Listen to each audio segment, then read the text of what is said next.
Hello, songbirds. It's Kerri Ho from the songbird.tree.com, where we get grounded, take flight, and sing. Thank you so much for joining me today in what will be a very, very special tea time. Whether you're here right now watching live or whether you're going to watch later, it is going to be a very special time. I hope that you have your favorite mug of whatever. This is a beautiful mug that I bought from a place called Carla Collective. One of my friends, Kim, owns this beautiful, quaint little shop. Anyway, got that mug from there. So I've got my cup of tea. I hope you do too. Hey, Susan, good to see you. Hey, Tammy. Hey, Kathleen. And hey, everyone. It's so good to see you. So today is all about how to love your voice. I think we've all suffered in some way, shape, or form the feeling where we just don't like our voice, whether it's a particular part of your voice, maybe it's a particular part of your range, or maybe it's just a general feeling of, I'm just not that good a singer. you know so no matter where you sort of sit in that spectrum, there's going to be something for you today. Okay. And it's going to be a really good one. Now, before we get into today's content, I just want to make sure you know that I've got a free mini course, how to sing in mixed voice and stop cracking, flipping, and straining, that you can actually sign up to get in the link in the description box completely for free. It's a 4-part video series which is going to be very helpful to you, especially if you want to sing in a great mixed voice that is connected. Okay. And if you want to stop cracking, flipping, and straining. All right, so that's that. Now let's get into today's tea time, how to love your voice. Hey, Izzy, good to see you as well.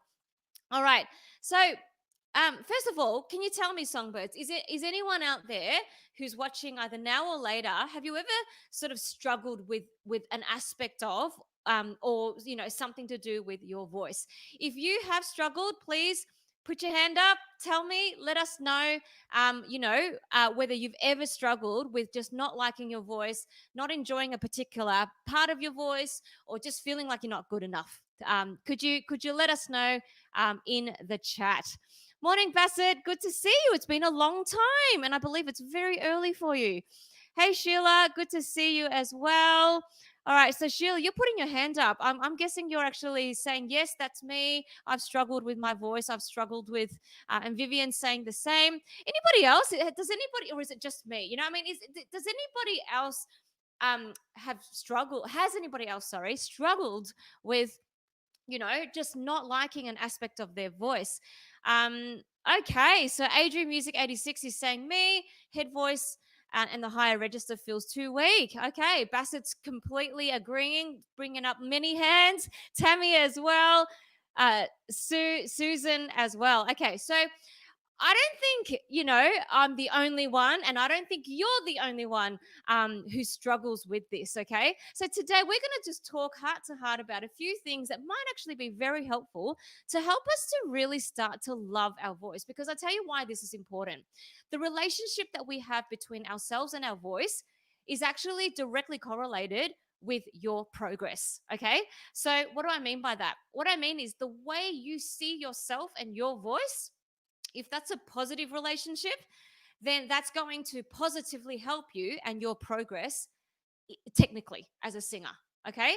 If your relationship, however, with your voice is a negative one, like, oh, I don't like my voice, I don't think I'm good enough, my head voice is too weak, my chest voice is too breathy, whatever it is, right? If that's your constant companion in terms of the way that you relate to yourself and your voice, then that's also going to hinder your progress. Okay. So this is why this is super important. Okay. Yeah, Vivian, you're saying that you actually hate your voice. Now that I really hope that I'm gonna that the tips I'm gonna show you today is gonna help turn that around, even if a little bit. Okay. Hey Evie, well, welcome to the Songbird Tree channel. We just love having you here, and thank you for showing up live. You feel like your voice is weak as well. You're not the only one. Okay. And Sheila's like, but love to sing. Awesome. Okay. So we're all here because we all love to sing, right? And so we want to also learn to love our voice. Hey, Chrissy from Florida. Good to see you. Okay. So let's talk about some things that we can do to actually help us to love our voice. All right. The very first one, songbirds, is that we've got to focus on what's good and not on what's not. Whatever we focus on magnifies. You think about it, all right? If all day, every day, let's just say, if you just literally just sat there and just looked at one thing all day, like literally looked at one thing. So let's just say I just sat here and I just looked at my cup of tea all day, then that's all I'm going to see. I'm not going to see anything else that's going on around me. I'm not going to be aware of what's going on, in the world, because all I'm looking at is this cup. Okay, now that's a really dumb example, but it's the same thing with our voice. If all you look at is all the bad stuff. Oh, I feel like my head voice is weak. I feel like I can't sing in tune. I don't sound good. And if that's all you focus on, then that's what magnifies. That's what you will see all the time, and you'll never see what is actually working well. Okay.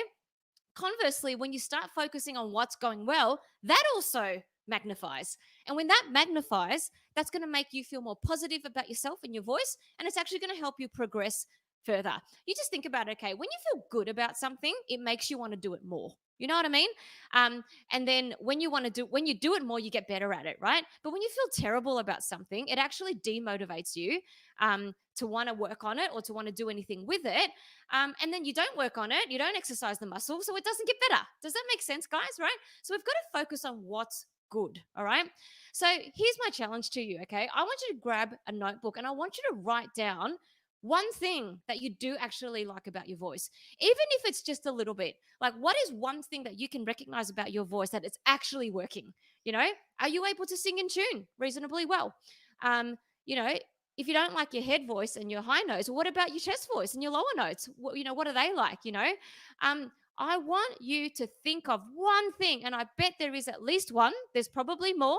Something that is working actually well in your voice right now. Actually, I'd like you to share it in the chat. So go ahead, songbirds, right now. In this very second, I challenge you, even if you think it's really hard to come up with something that you like about your voice, I want you to think hard and I want you to write it down in the chat right now. What's one thing that you actually do enjoy about your voice? Maybe I'll start with one thing that I enjoy about my voice.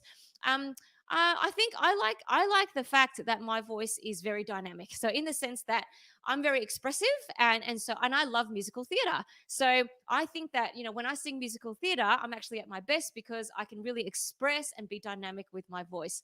Okay. Oh, good one, Bassett. So you're saying you've got an adaptive voice. That's awesome. I'm so glad that you were able to recognize that. Okay. Hey, Mohammed, we're glad that you were able to make it today as well. Anybody else? Tell me, guys, what is one thing that is good about your voice? Susan White is saying, I like the way I can match a harmony to a lead vocal. Amazing. I love it. Not an easy thing to be able to do, singing harmony. So well done, Susan. And thank you for sharing that. Chrissy is saying that she likes her head voice. Yes. Very, very good. Kathleen is saying that she has a decent range. Yes, you do, Kathleen. Fantastic. Izzy is saying I have a good vocal range. Fantastic. Natalie's saying that you like the purity in your voice. Fantastic. And Vivian is saying that you like your vibrato. I really hope that it's not just a kind of like, but an actual I like, or even I love. Okay. This is amazing, guys. See what I mean? When we actually choose to focus on what's actually going well and what's good, that gets magnified and it actually makes you feel good. Like, do you feel good as you have shared today the things that are going well in your voice? I'm sure there was a burst of serotonin or whatever it is that happy chemical that comes up in the brain that actually makes you feel good. Okay. No, but conversely, if you just focus on what's not working, that's going to make you, it's going to be a real downer. You know what I mean? It's going to be a real energy drain. You know what I mean? All right. Fantastic. And yeah, Kathleen, it's working already. So it sounds like, Kathleen, that you're actually starting to feel good about yourself already, right? Just by focusing on what's good. I'm really glad to hear that. Sheila is saying that some of your tones are beautiful. Yes, fantastic. Okay. So this is the first thing that we've got to do, songbirds. If we want to learn to have a good relationship with our voice and to love our voice and therefore help us to progress in the way that we want to sing, we have got to focus on what's good, not on what's not. All right. I can see it's already brought about so much positive change just in those first few minutes of thinking about what's good. Kathleen saying I must write a book. You know what? It is definitely on my bucket list of things to do. So I hope so. Okay. All right, so that's the first tip that I have for you guys. The second tip that I have is that we've got to change your language. What do I mean by that? Okay. So as I said to you before, as it related to the first point, we've got to focus on what's good, right? And not on what's not. Now, when you start to do that, you actually do start to change your language. So instead of saying, "Oh, I hate my head voice," you start to say, "Oh, I've actually got a really decent range." Like you, and that changes your language. You see, this is not just airy fairy stuff, but if you look into the studies of neuro linguistic programming, NLP, you'll find that this is scientifically proven, and in the psychological realm as well. Many motivational coaches use this kind of thing. Is that the language that we use then informs our beliefs, and then our beliefs will inform our actions. So here's what I mean. If you go around continually saying, I hate my voice is horrible, I don't like it, right? That's the language that you're putting out into the world. Your brain actually believes that. So your brain goes, oh yeah, okay. She's told me that I have a horrible voice and that, I'm hopeless and I'm not good enough and whatever. It believes that, and then it actually manifests itself in action. I'll give you a really practical example when it comes to singing. 11 out of 10 singers, okay, and this is including myself, especially when I was a young developing singer, when we're singing a song and we're approaching that chorus, that chorus where there's a little bit of some high notes that we don't necessarily feel confident to hit, right? And we start panicking. We start panicking about these high notes that are coming up, and subconsciously, or even consciously, we start to panic about those high notes. Oh no, I don't think I can hit those high notes, right? So that's the language you're using, and even as you think about it, your subconscious actually takes that in, and then you believe that you can't sing those high notes, and then guess what happens? You actually can't sing those high notes. That happens time and time and time again. But you know what I've been starting to, doing with my one-on-one students lately is actually when I can actually detect that my student is panicking in the high notes, I stop everything. I'm like, okay, well, before we sing anything, I want you to repeat after me, and I do want you to repeat after me right now, right here on this live stream, okay? And if you're watching later as well, okay? Because I want to help you change your language. So instead of thinking, oh no, I don't know if I can hit those high notes, I can't sing high, we're going to change the language, all right? I want you to repeat after me. You're going to say, I love singing high notes. High notes are easy for me, all right? I really hope you're repeating this after me. Even if you don't truly believe it right now, you need to be bringing out positive language into the atmosphere so that you change your mind and the way that what you believe, which will then come across in your actions. I've seen it happen time and time again in my lessons with my students. When we start doing this sort of, I love singing high notes. High notes are so easy. I love my head voice, I love my voice. And then sing, we see at least 8 times out of 10 a much better result than if we just sort of let ourselves fall into the panic. Okay. So we need to change our language, the way we talk to ourselves about our voice, the way we describe our voice, the way we actually start, talk about out loud and even in our thoughts, the way that we feel about our voice. Okay. You need to look at yourself in the mirror every day and say, you have a beautiful voice. My voice is powerful. I love to sing high notes. I love to sing low notes. I love to sing because I have a good voice. It's things like that. And I know it sounds really sort of positive, airy, fairy, yada, yada, blah, blah, blah, like I'm off with the fairies. But I tell you what, if you want to go and look it up, all right, don't just take my word for it. Look up neuro-linguistic programming. There are scientific evidence to support the fact that the language that we speak informs our beliefs, which then informs our actions. Okay, so try it, guys. Try, instead of going, oh, I hate my voice, whatever, look at yourself in the mirror and say, I love my voice. Okay, let's see how that changes things. Okay, all right, so Kathleen's saying that she can relate to this. Kathleen, we've been doing this in your lessons, and I know that you've actually really benefited from it as well. Okay, yeah, exactly. Okay, so this is the kind of thing that we need to start doing now. Okay, so number 2, change your language. All right, number 3, dig deep and deal with it. Okay, this sounds like a little bit of a sort of tough love, I don't know, tough love sort of slap in the face, but it isn't really. What I'm trying to say here, guys, is that sometimes we have these deeply ingrained beliefs about ourselves and our voice, that runs really deep. Like it's actually stemmed from something that's happened in your past, or something, and it's actually hindering you, and you've got to deal with it. All right, I'll give you some examples. Okay, so for example, I've had students come to me, and they will say to me, I can't sing high. Okay, that seems to be, or they might say, I used to be able to sing high, but now I can't. But a lot of the time it's around that sort of singing high thing. Okay, and they keep saying it to me, like literally every single lesson I see them, they say the same thing. And then, I started to sort of clue into, okay, so this person keeps repeating this. They really, you know, the language they're using is that I can't sing high, and they're believing it, and it's actually coming across in their actions, because when I take them through into high notes into their with their exercises, something seizes up in them and they can't actually go any further, right?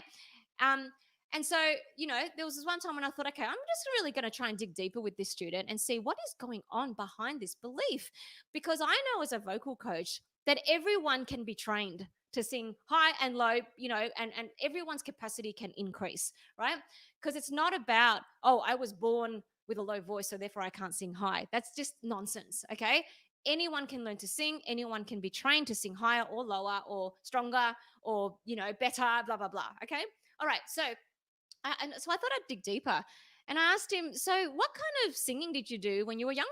And he was, oh yeah, I sang in a choir, and my choir conductor told me that I'm a bass. And then I went ding, ding, ding. So basically, because one choir conductor put this guy in a bass instead of a tenor, he's then grown up all the years of his life thinking, I can only sing low. That's why the choir conductor put me as a bass. And so therefore, I can't sing high. Wow, what a revelation. And so when I realized that, I actually started talking to him about that, and just saying, do not let anybody put you in a box. Sometimes you are put as an alto or a bass, not because you can't sing high, but because there's just not enough altos and basses. Okay? Yeah? Because in a choir, usually, I don't know why this is the case, but most people want to sing, what most people will sing soprano or tenor. And it's just the way it is. And there's always never enough people to sing alto and bass, you know? So it doesn't necessarily mean that that's who you are forever. Do you know what I mean? And so you've got to dig deep and go, why do I believe that? And then you've got to deal with it. Sometimes it's a bit more severe than that. Like, for example, I've had students who've had auditions in the past, and they've been told, sorry, you're not suitable. You sing with too much vibrato. And then they've then spent the rest of their lives going, I hate my vibrato. And they don't even realize that it's because somebody told them in an audition that they sing with too much vibrato. Like I had a student who, she was so upset with her vibrato, like she was so upset, she hated it so much that it made her cry. And the thing is, her vibrato was absolutely pristinely perfect, beautiful. Like on my YouTube channel, my most watched video is how to sing in vibrato, right? Like over 500,000 views. And that's because many, many singers around the globe, they want to learn how to sing vibrato. And here is a student that I had who had fantastic, beautiful, perfect vibrato, something I didn't need to work with them on because they already had it naturally. And she hated it, and she was trying desperately not to sing with vibrato. And when we dug deeper, we realized it's because somebody at some random audition told her, you're not suitable because I don't like your vibrato, right? And so when I was able to understand that, then I could deal with it. And I actually had to talk to her and say, look, I don't know, that person who told you had too much vibrato is probably because they were auditioning you for something where they wanted a different kind of sound. It doesn't mean that you are a bad singer.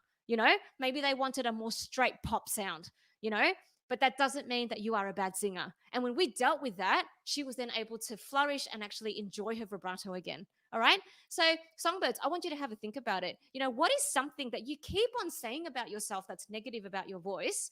Whether it's something you feel like you can't do, or something you just don't like, in terms of a quality in your voice, and think through it and go, why do I keep believing that? Does it actually have something to do with something somebody said to me ages ago? Did my dad tell me that I shouldn't sing? Did a teacher tell me, hey, get a day job? Did someone communicate to you that you can't sing, or that part of your voice isn't good, or something?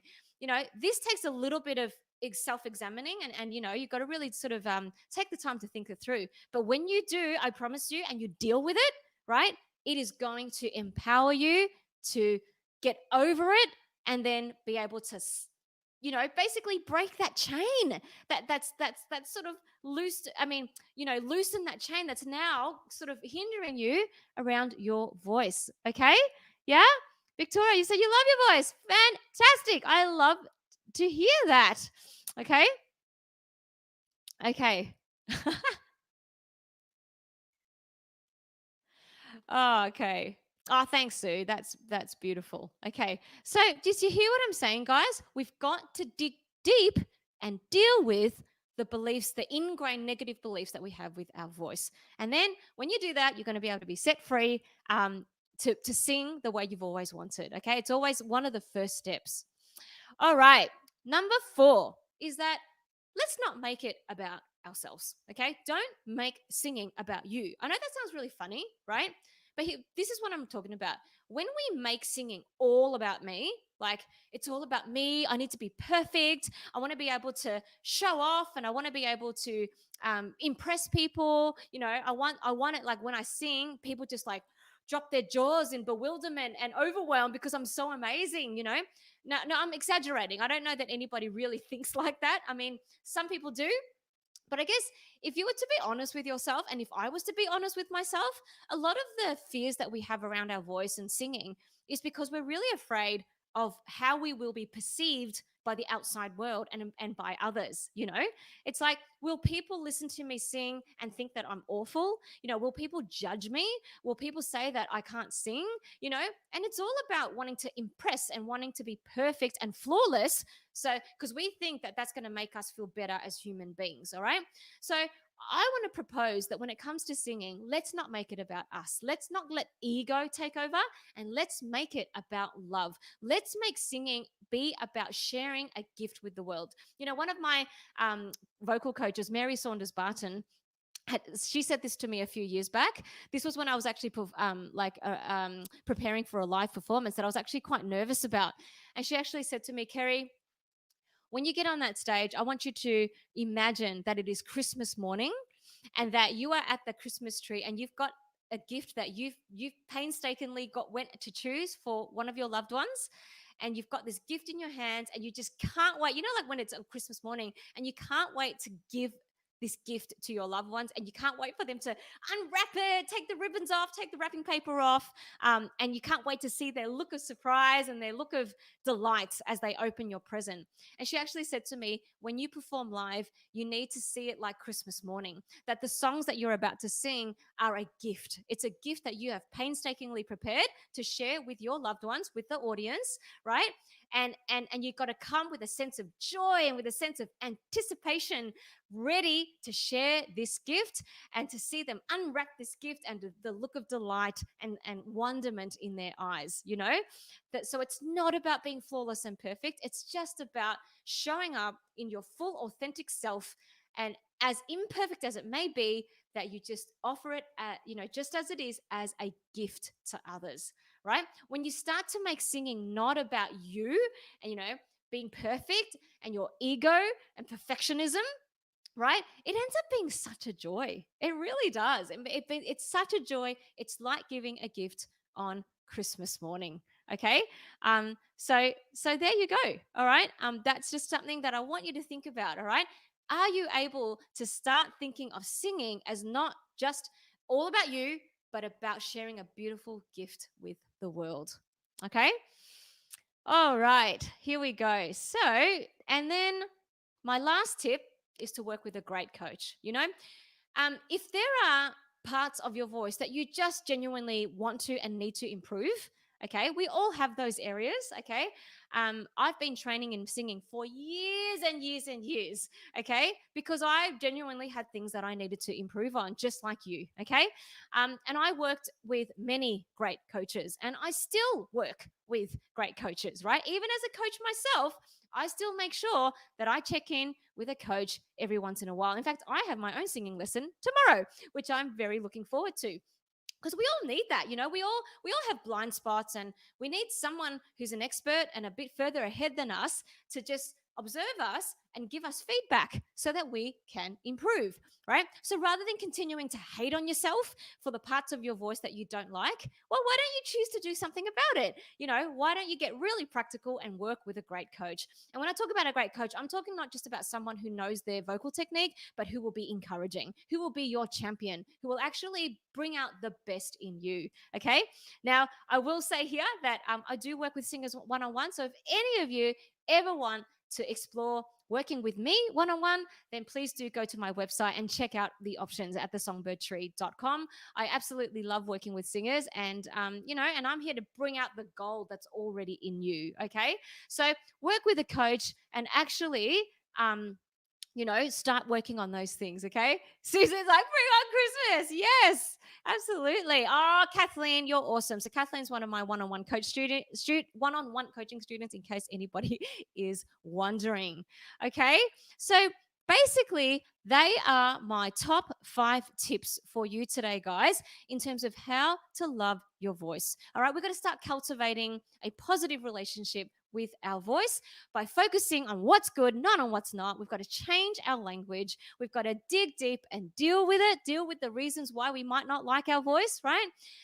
Don't make it about you, and work with a great coach. All right. So I hope that was helpful, guys. So we've probably got maybe a couple of minutes for maybe 1 or 2 questions. So if anybody's got a question, you can put it in the chat box right now.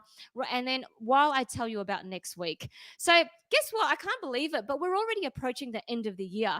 And it's December next week. I cannot believe it. Mind blown. Anyway, so December, it is the last month of the year. So therefore, there's only 4 more live streams until the end of the year before Christmas, and I hope that you'll be able to join me with all of them. In next week's one, we're going to talk about how to sing in perfect pitch. All right, how do we sing in such a way where we don't go flat or we don't go sharp, but we actually really keep to good tuning, right? Really important, obviously.